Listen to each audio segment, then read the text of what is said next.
যেহেতু আমাদের সাথে একজন আর্মি ভেটারেন রয়েছেন, আমাদের সাথে একজন প্রাক্তন ইন্টেলিজেন্স কর্তা রয়েছেন। আমি প্রথমে আর্মি ভেটারেন মেজর ঋত্বিক পাল আপনার কাছে যেতে চাই।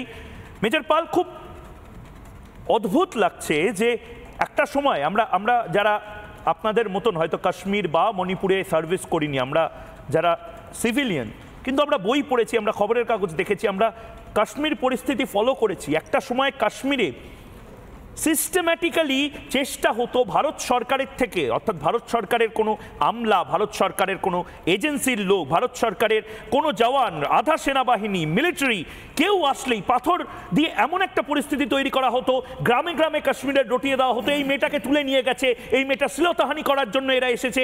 এরকম একটা ফিয়ার সাইকোসিস আমরা কাশ্মীরে দেখেছিলাম।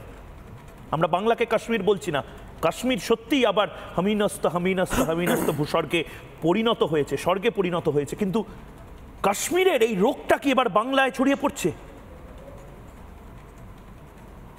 হ্যাঁ ময়ূক, আমার আওয়াজটা কি শোনা যাচ্ছে? হ্যাঁ শোনা যাচ্ছে, বলুন প্লিজ।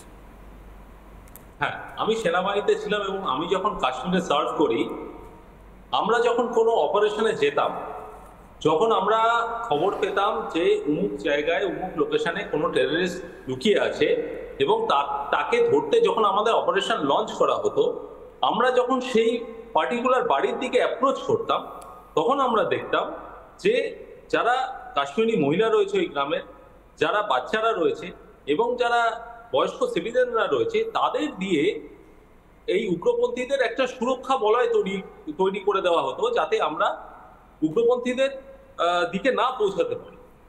একই জিনিস আমরা পশ্চিমবঙ্গে এখন দেখছি। আমাদের আগে বুঝতে হবে যে এনআইএ কি করে। এনআইএ কিন্তু কোনো চোর ছাচোর পকেটমারকে ধরতে যায় না। এনআইএ যারা রাষ্ট্রবিরোধী, যারা দেশ বিরোধী, যারা সন্ত্রাসবাদী, যারা বিচ্ছিন্নতাবাদী, তাদেরকে ধরতে যায়। এবার এই রাজ্যে যখন এদের এখন মানে প্রাইমারিলি এরাই তো এখন মাননীয়ার কাছে সব থেকে শ্রেয় ব্যক্তি, এবং এদেরকে ধরতে যখন এনআইএ যাচ্ছে, অ্যাপ্রোচ করছে, তখন কিন্তু আবার মহিলাদের দিয়ে একটা সুরক্ষা বলয় তৈরি করে দেওয়া হচ্ছে যাতে এরা সুরক্ষিত থাকে। এবং দ্বিতীয় কথা, যে আসন্ন সামনে লোকসভা নির্বাচন আছে, এখানে কিন্তু একটা রাজনৈতিক ষড়যন্ত্রও আছে। আজকে আপনারা দেখবেন যে পশ্চিমবঙ্গ সরকারের যে মূল ভোটে জেতার অস্ত্র, সেটা হচ্ছে মহিলা ভোট ব্যাংক, সেটা কিন্তু আস্তে আস্তে মাননীয়ার থেকে সরে যাচ্ছে। মাননীয়া সেটা উপলব্ধি করতে পারছে এবং এটা উনি দেখছেন যে লক্ষ্মীর ভান্ডারে আর বিশেষ কাজ হচ্ছে না, যেটা আমরা সন্দেশখালীতে দেখতে পাচ্ছি। না, কিন্তু মেজর পাল, মহিলাদেরও তো এটা বোঝা উচিত, মানে কোন মহিলা এই অভিযোগ করেছেন আমি জানি না, কিন্তু মুখ্যমন্ত্রী এই অভিযোগটা করছেন। এনআইএ শ্লীলতাহানি করতে ওখানে গেছে, অ্যারেস্ট ওয়ারেন্ট নিয়ে এনআইএর টপ অফিসাররা, যারা সেন্ট্রাল ক্যাডারের ইন্সপেক্টর, সুপারিনটেন্ডেন্ট, ডেপুটি কমিশনার লেভেলের যারা অফিসার, যারা কাশ্মীরে ঘুরে বেড়ান, যারা মণিপুরে ঘুরে বেড়ান, বিভিন্ন জায়গাতে সন্ত্রাস দমনের কাজ করে বেড়ান, তারা ওখানে শ্লীলতাহানি করতে গেছে। এটা তো তাদের প্রেস্টিজের জন্য, মানে এর পরে আর কোনো অফিসার এখানে এসে কাজ করবে, এটা আমার বলতে দ্বিধাগ্রস্ত হচ্ছি আমি। দেখুন, যারা সন্ত্রাসবাদীদের রক্ষা করে যে কোনো উপায় হয়, তারাও কিন্তু সন্ত্রাসবাদী, এবং তাদের সাথে কি করতে হয় সেটা আপনারা নিশ্চয়ই সেই ভিডিও ফুটেজটা মনে আছে, যেদিন জিপের সামনে আমরা বেঁধে ঘুরিয়েছিলাম। অতএব এখানে যারা যারা সন্ত্রাসবাদীদের রক্ষা করবে, তারাও সমানভাবে দায়ী, এবং সন্ত্রাসবাদীদের সঙ্গে যেরকম আচরণ হওয়া উচিত, সন্ত্রাসবাদীদের যারা রক্ষা করবে তাদের সাথেও সমান আচরণ হওয়া উচিত। মেজর পাল, আপনি থাকুন আমাদের সঙ্গে, আমি এরপরে ঠিক আপনার পরেই দীপাঞ্জন চক্রবর্তীর কাছে যাব। কিন্তু দীপাঞ্জন চক্রবর্তী, আপনাকে একটা জিনিস আমি শোনাতে চাই। আমি এই ভাষা কোনোদিন কোনো ব্যক্তি বা কোনো চেয়ার সম্বন্ধে প্রয়োগ করি না, আজও করছি না, কিন্তু কোনো রাজনীতিবিদ যদি মিথ্যা কথা বলেন এবং সেটা চোখের সামনে দেখতে হয়, শুনতে হয়, তবে হয়তো সত্যিটা মিনমিন করে না, একদম স্পষ্ট চোখে চোখ রেখে বলতে হয় যে মমতা বন্দ্যোপাধ্যায় হয়তো মিথ্যাচার করেছেন। কারণ মমতা বন্দ্যোপাধ্যায় এবং বলাই, ওখানে ধৃত বলাই মাইতি স্ত্রী, তাদের দুজনের কথা কিন্তু মিলছে না। মমতা বন্দ্যোপাধ্যায় বলছেন টানা হেঁচড়া করেছিল নাকি এনআইএর অফিসার যারা এসছে। মানে আমার ভাবতেও লজ্জা লাগছে, আমার অনেক এনআইএর অফিসার পরিচিত, তাদের সামনে আমি কি করে চোখে চোখ মেলাবো আমি জানি না। আমার রাজ্যের মুখ্যমন্ত্রী এই কথা বলছেন সেন্ট্রাল ক্যাডারের এই অফিসারদের সাথে। আমি একবার দেখে নিই মমতা বন্দ্যোপাধ্যায় ঠিক কী বলেছিলেন। গোটা বাংলার মানুষের দেখা উচিত, এবং যাকে অ্যারেস্ট করতে আসা হয়েছিল তার স্ত্রী কি বলছে একবার দেখে নেব। মধ্যরাতে বাড়িতে ঢুকছে, মেয়েদের ওপর অত্যাচার চালাচ্ছে আর চালিয়ে বলছে মহিলারা আমাদের উপর অত্যাচার করেছে, আরও 4 জনের নামে কেস ঠুকে দাও। সে এনআই এসেছিল, এনআই তদন্ত করতে এসে ঘর গোটা তদন্ত করে যাচ্ছে আর তাকে তুলে নিয়েছে। আমাকে একধারে বুসকি রাখছে, একধারে বসে আছে।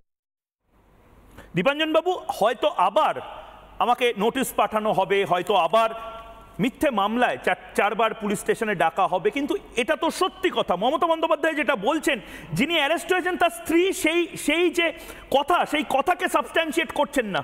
কিসের কেস, কিসের অভিযোগ? যদি না হয় তাহলে তো এটাকে উস্কানিমূলক কথা বলা হয়। আর এনআইএ নিয়ে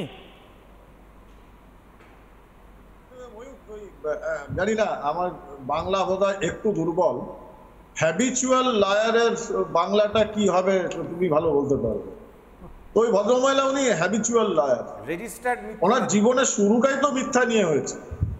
যে ইস্ট জর্জিয়া ইউনিভার্সিটি থেকে যে যাত্রা শুরু, তাতে এনআইএ একটা ছোট্ট স্টেশন। মিথ্যা, অসততা, আদর্শহীন রাজনীতি, দুর্বৃত্তায়ন, এগুলো ওনার পাথেও, উনি করছেন ভালো কথা। কিন্তু এই রাজনীতির চাপানুতরের বাইরে গিয়ে একটা জিনিস আমাদের পরিষ্কার বুঝতে হবে, যে এনআইএ আর সিবিআই এক নয়।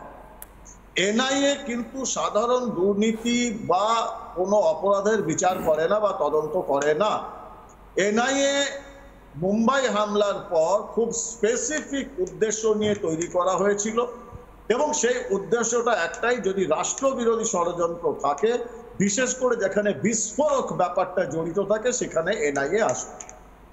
এই যে ভূপতিনগরে যখন ঘটনাটা ঘটেছিল 2 বছর আগে, ওয়েস্ট বেঙ্গল পুলিশ এক্সপ্লোসিভ অ্যাক্টে কেস দিয়েছে, যেগুলো অত্যন্ত লঘু, 2 বছর 1.5 বছর, এর বেশি কারোরই কোনো কারাদণ্ডের জায়গা নেই।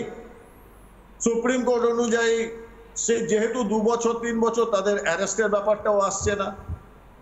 এক্সপ্লোসিভ সাবস্ট্যান্স অ্যাক্টে কেন করা হয়?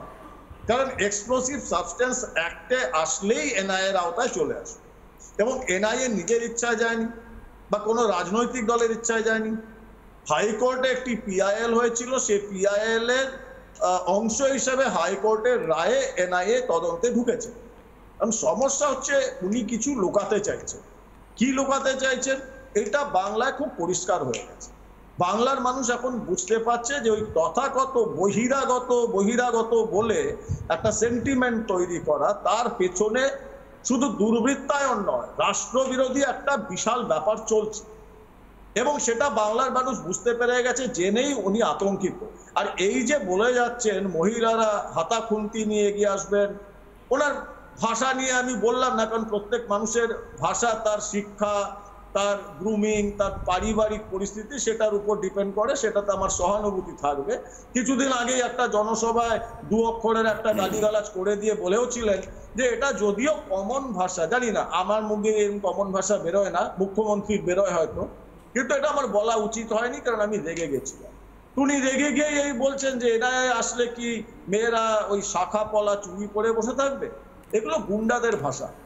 যেই ভাষায় উনি ভবানীপুর থেকে যাত্রা শুরু করেছিলেন মুখ্যমন্ত্রী হিসাবে, যে আমি বাংলার গুন্ডা কন্ট্রোল করি। এখন ব্যাপারটা হচ্ছে এনআইএ এর ওপরে যে আঘাত, আমি দেখতে চাই কলকাতা মহামান্য কলকাতা আদালত এবং কেন্দ্রীয় সরকার কি পদক্ষেপ নিচ্ছে। বারবার কিন্তু সেন্ট্রাল এজেন্সি এখানে এসে প্রহৃত হচ্ছে, অপমানিত হচ্ছে। ডেপুটি কমান্ড্যান্ট চক্রবর্তী, আমি একবার আপনাকে ইন্টারাপ্ট করছি। আমার একটা প্রশ্ন আছে, এটা আমার ব্যক্তিগতভাবে ময়ূকের প্রশ্ন।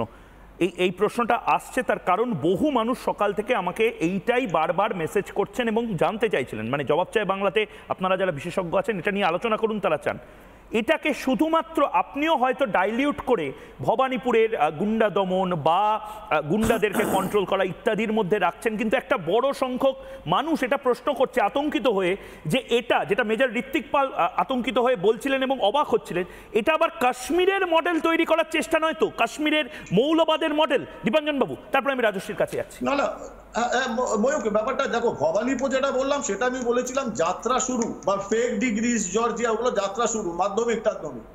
এখন কিন্তু উনি অ্যাকচুয়াল ডক্টরেট হয়ে গেছেন, এবং এই ডক্টরেট যেটা হয়েছেন সেটা সন্ত্রাসবাদ বা রাষ্ট্রবিরোধী কার্যকলাপে।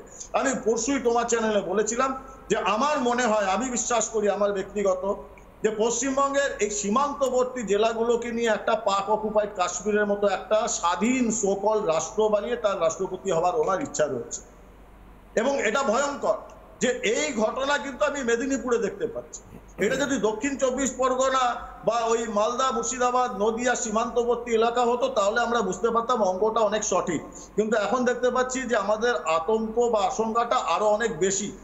মেদিনীপুরে যেরকম ভাবে একটা সুপরিকল্পিত ভাবে অর্গানাইজড ওয়েতে মহিলাদের এগিয়ে দিয়ে করা হয়েছে, এটা সন্দেশখালী মডেল। তাই এই মডেল কিন্তু পুরো বাংলায় ছড়িয়ে দেওয়া হয়েছে। তার মানে এই রাষ্ট্রবিরোধী লোকজন যারা এই মবগুলোকে কন্ট্রোল করছে তারা বাংলায় পুরো ছড়িয়ে গেছে।